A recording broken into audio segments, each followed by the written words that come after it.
Hey guys, CJ here on behalf of Mako Sports. So right now I'm going to do a review over the long-awaited Super Power Plus, so stay tuned.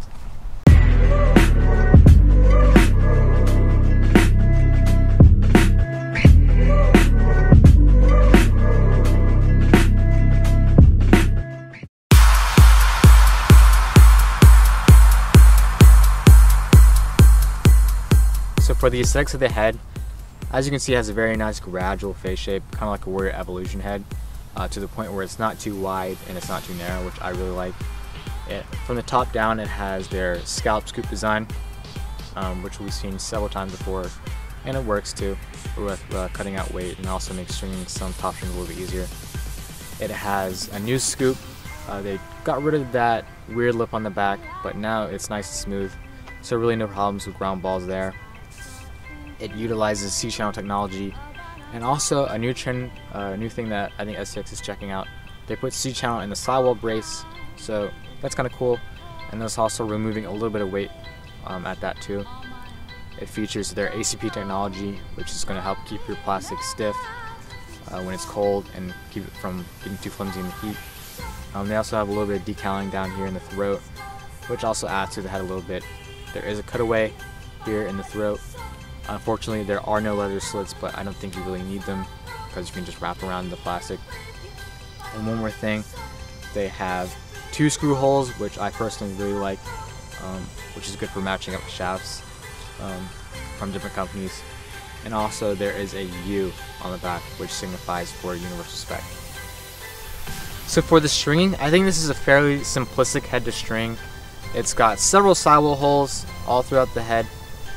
They have little corners in them, which allow you to lock your knots into the corner, which I think is beneficial for creating your channel. There are 4 evenly spaced top string holes, which are large enough for leathers. Also, it splits between their scalp scoop, which I'll talk about in a minute. There are 4 bottom string holes, which are the standard in today's game.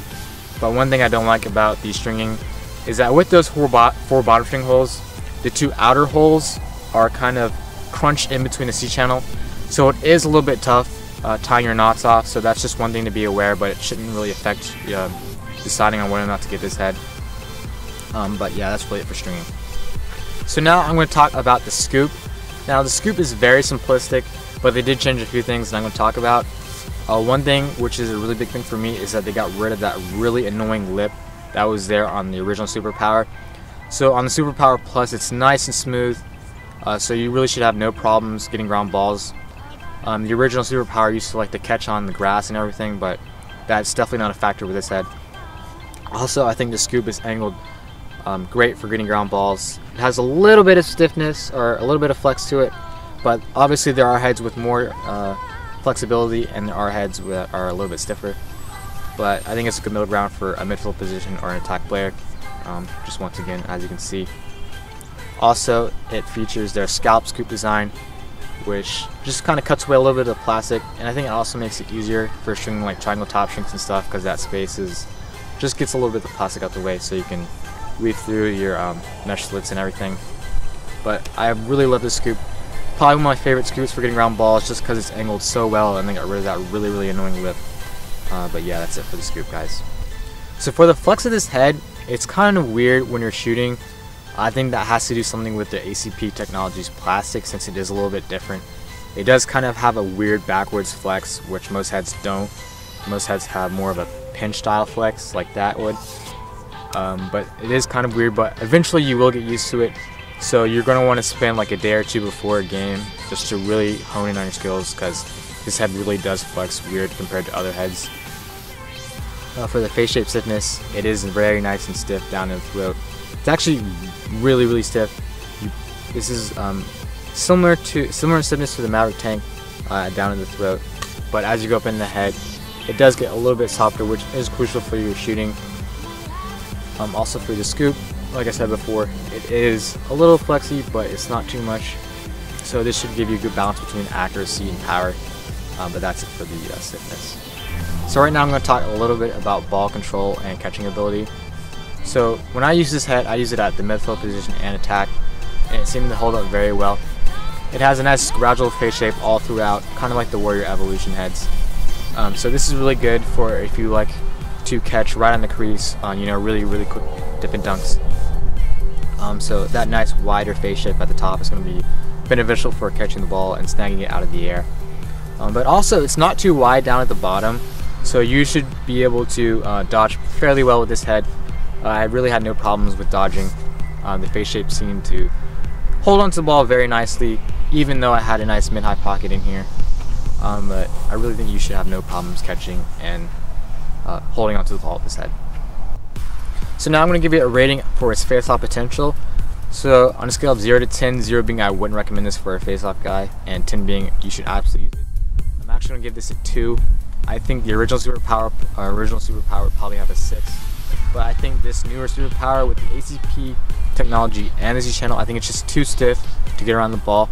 But if you do like to use your body weight and force to push the other guy out the way, or really like to use jamming moves or defensive style moves such as the laser, I think you should really have no problem with this. But this head just doesn't work with the pinch and pop or the plunger moves, nothing like that. So for that, I'm going to give it a 2, which means for the most part I would not recommend this for a face-off guy.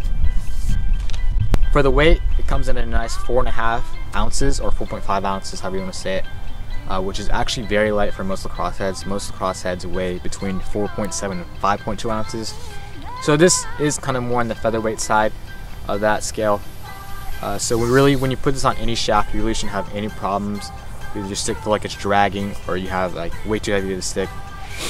But yeah, 4.5 ounces definitely is a very nice weight.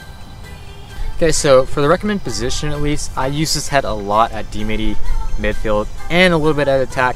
And it seemed to excel really at all those positions, because for the most part, all those positions really acquire for that stiffer head, and it seemed to hold up very well. For the outside shooting, it did have a little bit of a flex in the top, which is good for shooting. But it is a little bit weird with how the ACP works with its stiffness. The screw doesn't have that much of a backwards flex, but I think the flex is okay for offensive style shooting, at least at the long range spectrum.